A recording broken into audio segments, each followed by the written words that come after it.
sur ça, ce qui fait que des mecs comme Krishnamurti nous disaient, non les gars, si on veut vivre quelque chose, une initiation de vie, il faut la vivre dans la vie du quotidien. Dans cette vie du quotidien, il faut que vous soyez capable de méditer, prier pour ceux qui prient, qu'importe le cheminement, grandir et évoluer dans ce monde-là. Sinon, on serait tous des ascètes, on serait tous dans un temple et on serait tous en train de se dire je prie une divinité ou un dieu ou Bouddha ou je trouve mon propre salut, quoi. Qu'importe le cheminement qu'on va faire, à ce moment-là, on s'isolerait tous. Mais ça reste hyper curieux dans un cheminement comme ça. Dans quel type de transe on est? Est-ce que ça vous est déjà arrivé de vous isoler une semaine, 15 jours, tout seul à méditer?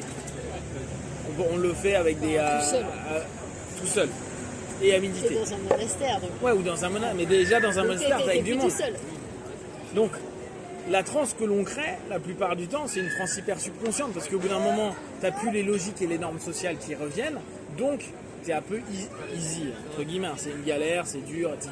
Mais t'es dans quelque chose où là, tu peux redonner sens à l'ensemble des éléments, donc à vivre pleinement une transe déséquilibrée à longueur de temps, qui est acceptable parce que dans ce cadre-là, c'est normal. Tout le monde va être OK avec ça. Maintenant, si on le ramène dans des initiations du quotidien, comment dans le quotidien, nous, avec notre vie, notre travail, les familles, etc., on peut s'initier à quelque chose, alors qu'au bout du compte, on a toujours l'impression qu'il faut aller ailleurs pour le faire. Donc on revient à des thèmes classiques qu'on retrouve dans l'alchimiste ou dans le trois quarts des bouquins. C'est pourquoi faire le tour du monde alors qu'au bout du compte, l'ensemble des éléments sont déjà à l'intérieur de nous.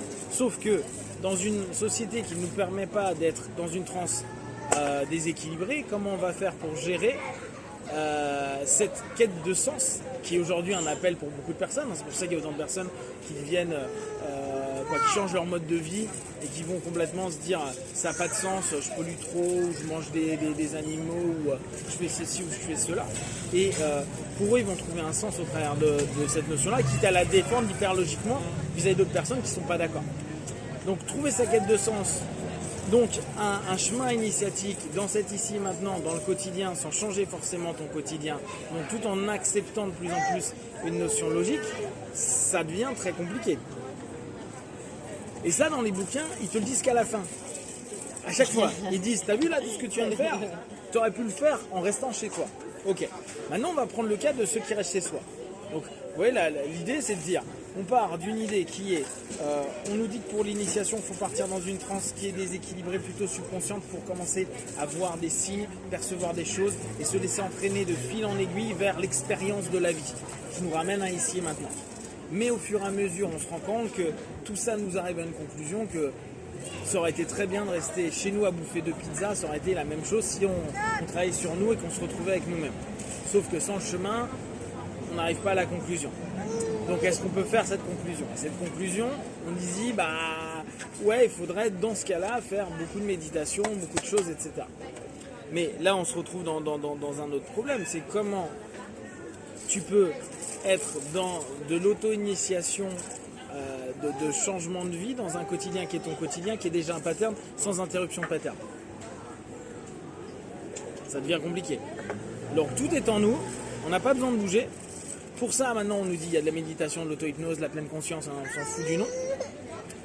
Et pour autant, quand les personnes le font, tu vois pas qu'il y a pas la profondeur initiatique de quelque chose. Donc souvent, qu'est-ce qu'ils vont faire? Ils vont chercher un maître. Donc, ils vont à nouveau se barrer d'eux-mêmes pour qu'un jour, le maître, si maître il est, va te dire non mais tu te fous de ma gueule. De toute façon, toutes les réponses sont à l'intérieur de toi. Donc on tourne en rond. Donc, je reviens sur la notion initiatique. Qu'est-ce que va être une initiation dans ce cas-là? Et on veut s'initier, pourquoi? Et vers où on va aller vers l'initiation? Nous, dans notre cheminement, alors si tu écoutes Bouddha, il va dire ouais, mais il faut vivre dans le juste milieu. Donc ça veut dire que notre transe, elle ne doit pas être trop déséquilibrée, donc elle ne doit pas être trop consciente, mais elle ne doit pas être trop subconsciente. Et pour ça, un des chemins qu'ils proposent, et que beaucoup proposent, c'est de dire on vit l'ici maintenant. Mais comment tu peux vivre dans l'ici et maintenant, dans un monde comme le nôtre qui est régi par des lois et des timelines qui sont super contraignantes? C'est un horaire de boulot, horaire du petit, horaire pour se voir quelque part, etc. etc. Et donc, comment tu peux vivre l'instant présent Et est-ce que c'est suffisant pour un chemin initiatique par toi-même et pour toi-même de méditer et de faire un travail que sur toi par toi-même? Ça, j'en sais rien. Ah, tiens, je viens de... Donc, dans cette notion, on doit aller vers une transe qui est équilibrée. Donc, en auto-hypnose, tu pourrais dire, bah oui, on se remet en posture d'adulte. Ce qui est intéressant, parce que si on observe le 3/4 des problèmes qu'on a dans notre société, c'est parce qu'on se met soit en posture de parents, soit en posture d'enfants, mais rarement en posture d'hommes et de femmes responsables dans ce cheminement-là.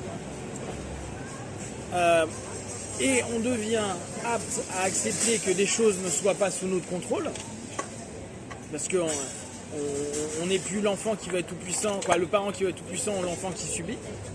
Et pour autant, ça, on doit lui donner un sens, mais dans la logique de l'adulte.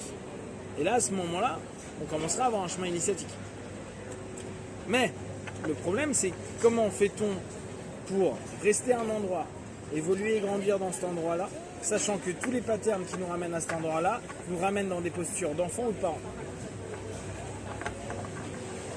Et donc, est-ce qu'il n'est pas essentiel de s'échapper? Donc aller à contrario de ce que ils nous disent tous, vous avez tout en vous, il suffit de regarder à l'intérieur de vous. Parce que tant qu'on est avec nous dans le système où on est, même si on bouge là, et ça c'est un des principes de PNL, hein, si tu commences à changer, ton environnement va changer. Ouais, mais est-ce que ça va t'initier à quoi que ce soit? Et là, on se retrouve à nouveau dans un serpent qui se mord la queue. Qu'est-ce que l'initiation? Qu'est-ce qu'elle doit m'apporter? Et est-ce que là, on pourrait se dire, bon, bah, je peux rester et travailler sur moi, parce qu'ils ont dit que tout était en nous, mais est-ce que sans faire le chemin, ça va avoir on va arriver à la même conclusion?